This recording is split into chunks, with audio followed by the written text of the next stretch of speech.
एक एक करके। हाँ। सर, मैं सर से जानना चाहती हूँ कि यदि सर की सरकार बनती है तो जो क्रिश्चियन भाई हैं हमारे, क्या उनको ये विश्वास दिला सकते हैं कि उनके चर्च तोड़े नहीं जाएंगे?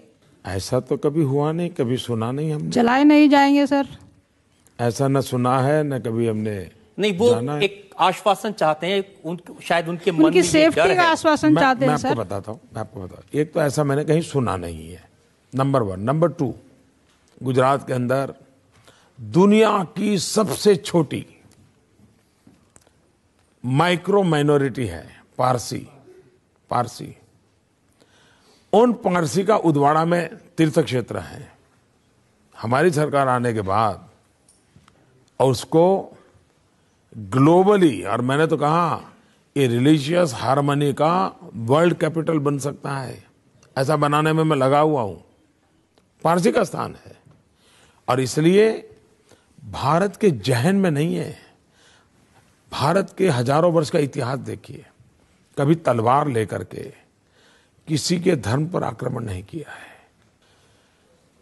हमारा देश ऐसा है जो कहता है इसका भगवान, उसका भगवान, उसका भगवान, ये हमारी सोच नहीं है।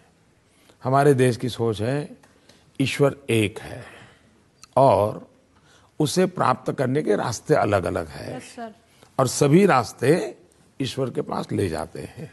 और इसलिए कोई ऊंचा है, कोई नीचा है, ये चाहिए ये नहीं चाहिए, भारत का संविधान इसके लिए किसी को सहमति नहीं देता है। हमारे यहाँ संप्रदायवाद नहीं चल सकता है। हम धार्मिक लोग हो सकते हैं, सांप्रदायिक जुनून हमारे देश में कतई नहीं चल सकता है। और इसलिए भारतीय जनता पार्टी का ये मोटो रहा है सर्व पंथ समभाव,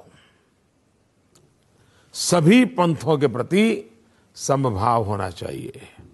इसलिए मैं इस देश के सभी नागरिकों को कहता हूं, आप आश्वस्त रहिए। इस जातिवाद का जहर, इस संप्रदाय का जुनून भारत की प्रगति को रोकता है और ये हम नहीं होने देंगे। मोदी जी, आपने